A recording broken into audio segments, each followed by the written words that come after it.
welcome to Up Close with Carlos Sang, celebrating art, entertainment, and the human spirit.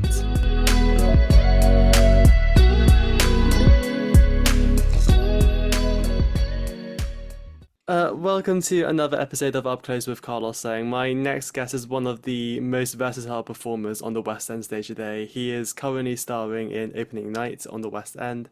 It's a huge delight to be able to introduce the wonderful Hadley Fraser. Thank you so much for joining us. Thanks for having me, Carlos. So I feel like, from the start, Opening Night, it felt like quite a gamble. It's a brand new musical based on a John Cassavetes film. Do you think it's still, important to, take risks in theatre, even in a challenging financial climate?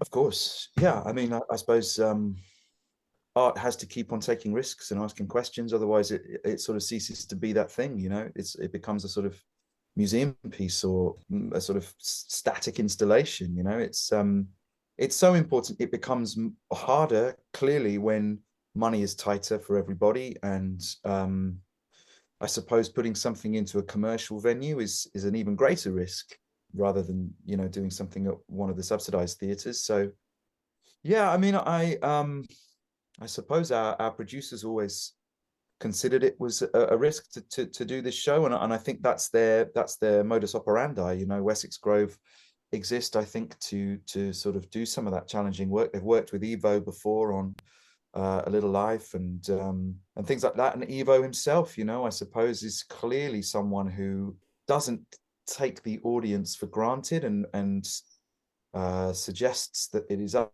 to them to ask themselves some questions. And I think Rufus too, as a composer, has never necessarily rested on his laurels. So I suppose there was this sort of perfect storm of people coming together to make a really exciting and risk-taking show. And like you say, at the heart of it is that John Cassavetes film, which in itself is an incredibly revolutionary piece of work. He was a revolutionary filmmaker who was, consciously anti-narrative and anti-plot. So to have that as your source material to begin with means that it's it's so far from a jukebox musical. It's about as far away from a jukebox musical as you could get. Yeah, definitely. I mean, as you mentioned, Edith Van Hove, he's always been a massive force within the theatre, and it's amazing that he is still, still taking risks and still, making daring work. In the rehearsal room, I mean, when you were preparing to, put on the show, did you still feel like you had much creative control as an actor, or do you think most of the creative decisions were by Evo? Oh no, I think we did have a lot of creative agenda. Evo definitely has a very clear picture of what he wants, and I think a very clear visual picture. Hence his use of projection and filmmaking an awful lot in his work. But to an extent, he trusts you and I think encourages you as an actor to make decisions on your own. He will absolutely have ideas about where moments will go, but is very, very clear, I think, or at least is very, very open to you suggesting or trying things or taking characters in a particular way. So, no, we definitely had room to play around. Yeah, I mean, it's interesting, as well, you're currently playing a director and, you've worked with so many incredible directors over your career, from Kenneth Branagh to Josie Rourke to Eva Van Hove. Has this experience, playing Manny, made you more curious about directing? And do you see yourself, ever directing a show yourself too? Well, oddly, I have directed a couple of shows before. They were when I was living in the States, and it was for youth theatre, so it probably wasn't it didn't necessarily make it onto my CV, and I really enjoyed the process and flirted with the idea a little bit more, and done some directing at drama colleges. I haven't actually ever got round to doing it because things have come up, but I suppose if I felt like I had a project that I wanted to tell the story of and wanted to put into production, I would probably follow it through. I think it's an unenviable task being a director, and obviously Manny is a fictionalized version of that in a very specific story or a very specific circumstance. But as you say, I've worked with a number of different directors, a lot of whom I find incredibly inspiring, and they have a very clear set of skills in order to create their work. I don't know, if I tested myself, perhaps I'd really enjoy it. But I suppose I've written perhaps more and want to write more than I might want to direct. So I don't know, never say never, I guess. And certainly I go back to my old college to work with the students there at the Royal Academy of Music. And, perhaps one day I might find myself directing there or something. We'll see. Yeah, definitely. I mean, I'm coming back to opening night. There was definitely a lot of speculation building up to the opening of the show, and having seen the show, evolve during the rehearsal process. Did the show end up, what you had imagined the show to be? If I'm totally honest with you, Carlos, I did one of the last workshops maybe about a year or 18 months ago. I can't remember exactly. And at the time, I couldn't really grasp exactly what it was going to look like or what it was going to be like, because I suppose of those disparate elements coming together to make the show. The source material, the script, Evo and Rufus. It was a bit of a sort of mind melt, really. I was sort of going, I can't necessarily see exactly how this is going to be done. I suppose, you like you say, Evo has quite a clear style, and so that gave us a bit of a clue. And obviously, he loves projection, and so I guess we knew that there would be some amount of video projection going on. But yeah, during rehearsals, I think it was relatively clear. I mean, like I say, Evo definitely has an idea of how he wants things to look, and in conjunction with our designer Jan, they're really very clear about what the environment of the story and the show will be. Um, and there were a couple of surprises that came along. We didn't know we were going to be filming out on the street like we do towards the end of the show, and things changed. We had some alterations in previews. Songs were cut, and some scenes were cut and things like that, which is always the case with new musicals. They normally start out overwritten and overlong, and over the course of their workshop and preview periods, they always end up a little bit shorter. So those things are actually quite exciting. I find myself getting quite enlivened by the show changing, day in, day out. So yeah, whether I knew how it would end up, I'm not entirely sure. Um, I certainly thought that it would be a crowd splitter. I think we would all be honest enough to say that we figured that some people would love it and some people wouldn't be so sure. So I think yeah, I wouldn't have known how it would have ended up, but that's obviously, there's a great thrill in that, and I've done that a number of times during my career. Done new things, and sometimes they work, and sometimes they perhaps don't work so well. Yeah, I mean, over your career, you've been part of some, big blockbuster shows, for shows like Les Mis, and also, more recently 222 and the Lehman trilogy as well. What do you think it takes now to, to have a hit on the West End? I think if I knew that, I'd be writing and directing and starring in my own one-man show, and doing it in the West End ad nauseum. I don't know, to be honest, Carlos. It's lightning in a bottle, isn't it? These things. You can have the perfect looking team, and a perfect script or score, and look, those things don't necessarily ever, they don't turn out sometimes how you think they will. I think at the moment, perhaps audiences want to feel like they don't want to take risks so much, and I totally understand that, because ticket prices are very, very high. And if you're spending X amount of money going to see a show, you want to come away from it, I think, feeling satisfied, and wanting to recommend it to friends. And so I can understand that if your expectations aren't quite met, why there's a sort of disappointment there. I think something like 222 is that the success of that show, none of us thought that necessarily it would end up where it's not even finished yet. None of us thought it would be where it is today. We were all taking a bit of a punt on that one, to be honest. It was post-COVID. We were going into a theatre where there was already a set, so they built the set on top of a set for 222. No one really necessarily one thought whether another ghost story would be tolerated in the West End, but again, that the source material there was Danny Robbins's brain and his interest in the supernatural. And then we had the wonderful Matthew Dunster directing, who turned it into a fantastic night out at the theatre. And obviously that original cast that I worked with, Lily was, I think, a bit of a secret weapon. People weren't necessarily sure how she was going to go, and she went absolutely gangbusters and has proved herself to be a very fine actor. And working with Jake Wood and Julia Chan, who are also incredibly fine actors too, that then became something. And it's and it's had an incredible life and continues to do so. Lehman Trilogy is slightly different. I came in as the second cast, so it was already something of a success.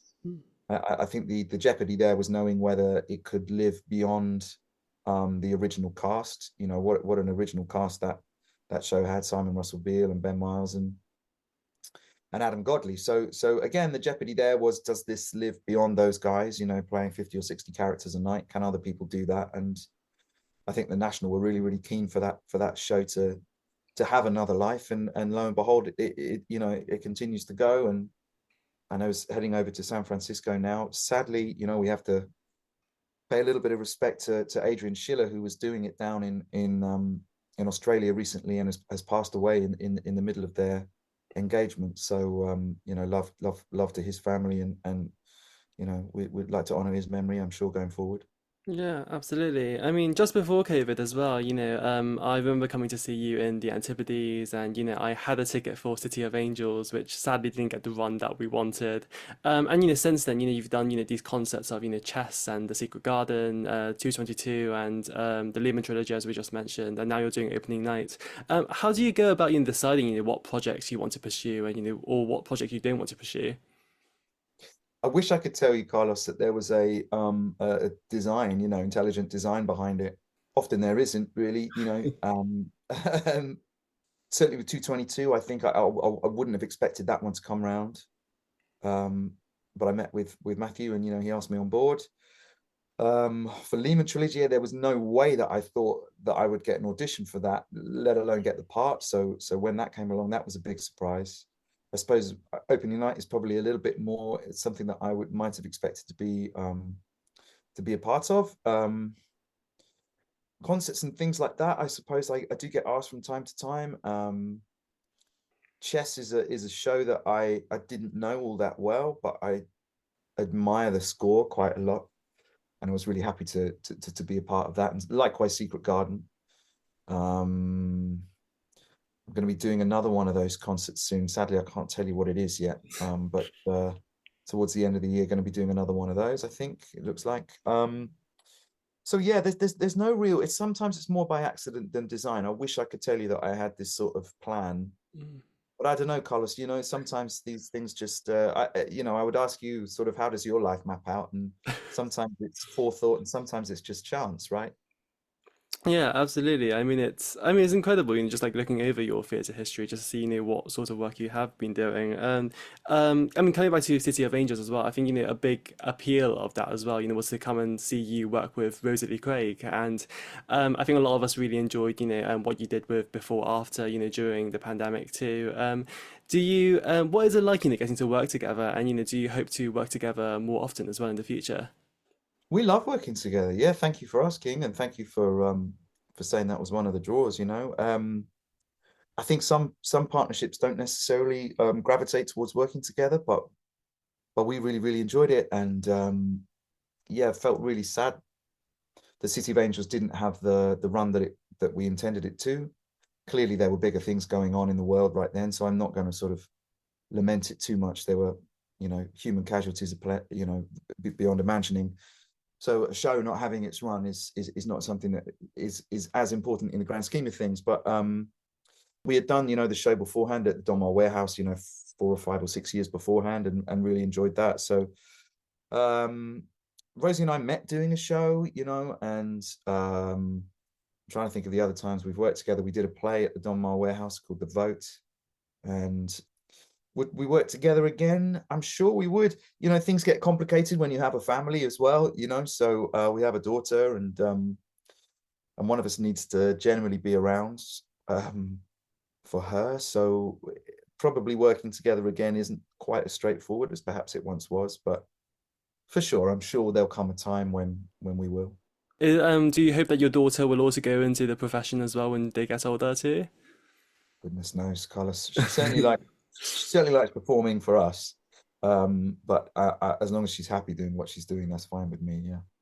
Yeah, of course. You mentioned, the Donmar Warehouse, which you've performed at extensively, with Saint Joan and Coriolanus as well. What was it about, working at the Donmar Warehouse which, kept drawing you back and wanting to work with Josie Rourke and all of those creatives too? Yeah. it's a brilliant space to work in, you know, and to be in the audience for. I think it's one of the most sort of exciting places in London to go and perform and to witness performing. It would be just disingenuous of me not to say that my time there wasn't really due to Josie, to be honest. You know, I Josie and a writer called Matt Sharman asked me to do, well, didn't ask me, I auditioned, and they gave me the part to play Gary Kasparov in a play called The Machine, which we did up at Manchester International Festival and then over in New York. And at one point, it was going to come into to the Donmar, but it didn't for whatever reason. But it was a co-production with the Donmar, and Josie and I got on really, really well together during that production, and found that I think we had a really implicit understanding and really felt the same way about theatre, about making theatre, and would understand one another really, really quickly. So that collaboration, you know, Josie asked me along to work at the Donmar Warehouse a number of times, and I'm so glad she did. But I have her to thank for it really than anything of my own, you know. So it was a very happy time, you know, working there, and I did work there a fair bit with Josie when she was the artistic director. And I guess you go through these moments, you go through these sort of chapters in your life, and for 5 or 6 years I worked there an awful lot. But you know, it's since then it's gone. You know, Mike Longhurst has had his time there and has just left, and Timothy Sheeder's on his way in. So you know, there will be a different rotating crew of people coming into work in these places, and yeah, I had a wonderful time working there. I mean, one of my favorite times working there was writing the show for the Donmar. You know, I suppose I'd done about 5 or 6, maybe 4 or 5, I don't know, shows there by that point. And Josie said to me and one of my best friends, Tom Deering, who's a composer, you know, do you want to come and write something? And so we came up with this kind of crazy committee show, and in conjunction with Josie and our director Adam Pemford, put that on as well. So that was one of my favorite times there as well. And yeah, I'll continue to go to the Donmar, and we had the 30th anniversary of the Donmar last year, I think it was, and that was really wonderful to be a part of. Yeah, I mean, it's such an incredible space, the Donmar Warehouse, and it's a very unique venue, I think, having such a small, intimate space that does such incredible work in the centre of London. Um, do you enjoy, working in these, smaller theatres where you are, having where you are performing for a much more intimate audience than, in a bigger West End theatre? Yeah, for sure. I guess everything's about balance, Carlos, isn't it? You know, it's nice to fill the big spaces and to be in those slightly grander, epic locations, and then to be elsewhere as well in slightly smaller locations. You know, something like the Antipodes, which was at the Dorfman. You know, that felt quite intimate. And the same year, I did down in Chichester a production of the Deep Blue Sea at the Minerva, which I'd done the pajama game there, and about 5, oh, I don't know, 6 or 7 years before that. And that's another one of those spaces that feels really, really intimate and wonderful to play in. And you know, I'd go back there again in a heartbeat. Going back to the Donmar as well, with St. Joan and Coriolanus, they were obviously also filmed for National Theatre Live, and more and more shows are seem to be getting recorded and being preserved as well. Do you think this is going to be the future of theatre, having it all live streamed and digitalized too? I guess so. Yeah. I mean, there's great merit in it, isn't there, for people who aren't able to come to the theatre and see the shows themselves, whether that be because of distance or finance or accessibility. I think again, everything's about balance. You know, theatre is a live medium, and I don't think we can ever forget that, and we have to encourage that. I suppose also, and I'm no poster boy for this, but I think also we have to ensure as a society and as a culture that theatre doesn't disappear from regional venues or from places outside of London. And good theatre, you know, there are some wonderful regional venues that are still making incredible theatre. You know, Adam Pemford, who I just mentioned, who directed committee at the Donmar Warehouse with us. You know, he's the artistic director at Nottingham Playhouse, and you know, producing incredible work and really fulfilling fulfilling his brief there beyond imagining. You know, Chichester, evidently, I've worked with a couple of times, and you know, you look at Dan Evans and Tamara Harvey, you know, taking over the RSC. You know, there are going to be some incredible things coming out of there, I think, in the next few years. So I think it's a balance. We've got to make sure that people have access to incredible work near them. But equally, if people can't and they can't make it down to wherever that there is good shows, then I guess it is going to be the future. Yeah. Yeah, it is interesting. And I guess, one of the more recent developments in theatre as well, is the introduction of, video design and your live projections in theatre, within opening night, certainly. What is it like, having, these cameras, following you around on stage? It took a while to get used to be honest. We're used to it now, I think, and our two camera operators are very much part of the team. It's not like they're outside of that. Yeah, there are certain sorts of inherent bits of stagecraft, I suppose, as a stage actor that you rely on, or you don't necessarily realize that is in your working practice from day to day. Certain ways that you'll orient yourself on stage or use your body and things like that, and that will change to a greater or lesser extent when you're being filmed. Um, and that can be really, really exciting, actually, and quite freeing. There are certainly moments in opening night where we are encouraged by Evo and began to sort of think for ourselves in those terms, where we can have our backs to the audience because we're being picked up by the cameras and are 30 feet high. You don't have to face out to the audience and hit the back wall as perhaps you might do in other circumstances, and as is in your DNA as a stage actor more often than not, to sort of cater and angle yourself in particular ways depending upon where you are on the stage and where other people are in the scene. So yeah, it definitely means a little bit of rewiring, but I think sometimes being challenged as humans is a really good thing. Yeah, absolutely. I totally agree with that. I mean, like, you've been performing, on the West End, for the best part of 20 years now as well. How much would you say, the industry has changed, since you started? Oh, that's a good question. Yeah. To be honest with you, when I started off in 2002 or whenever it was, I don't think I really understood what I was doing, Carlos, and I certainly wouldn't have had a sort of understanding of the industry as a whole. Um, I think the industry has perhaps become a bit more savvy. Um, and what I mean by that is in 2002, uh, people were possibly taking risks on shows that they shouldn't have done. And I was maybe involved in a couple of those. But along with that naivety meant or hand in hand with that naivety actually sometimes was um, great surprise and great worth in the art. And so now I suppose, that producers, I suppose, look at projects and they think, right, how do we lessen our risk, which is their business, because it is a business.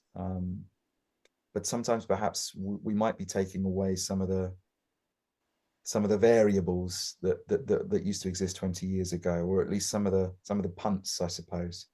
Um, and and that's natural and understandable, but perhaps slightly saddening. Yeah, of course. I mean, and looking ahead now as well, are there still any roles or shows that you still like to do? Are there any actors, creators that you still want to work with too? Um, don't know really, Carlos. I think the shows that I've enjoyed doing the most have come along a bit out of the blue. So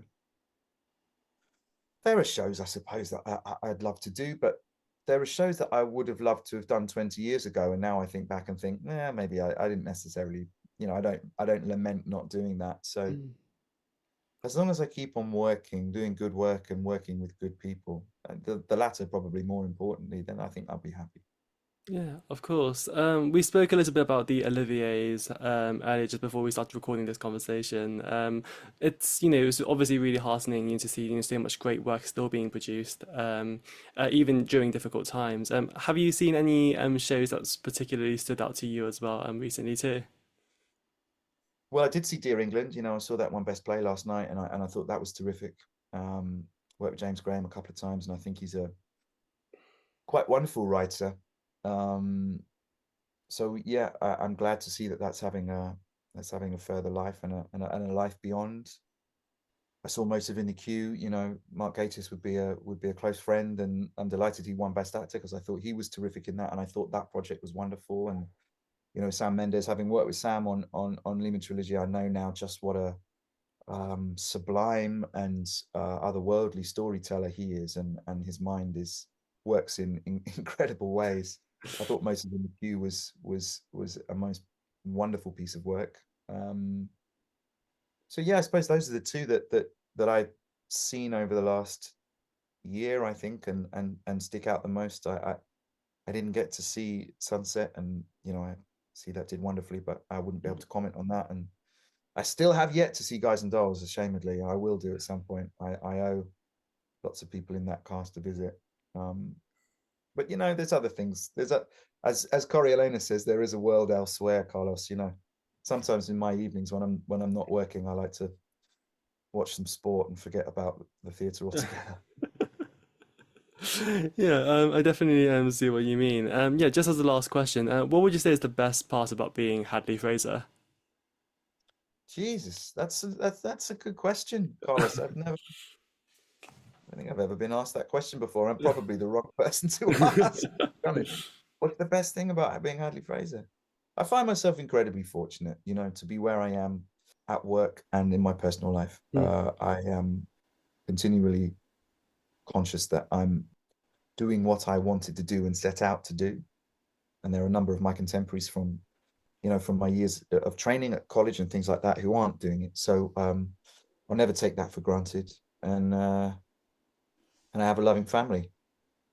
That's as important. definitely. Hadley Fraser, thank you so much for joining us. Thank you for having me, Carlos.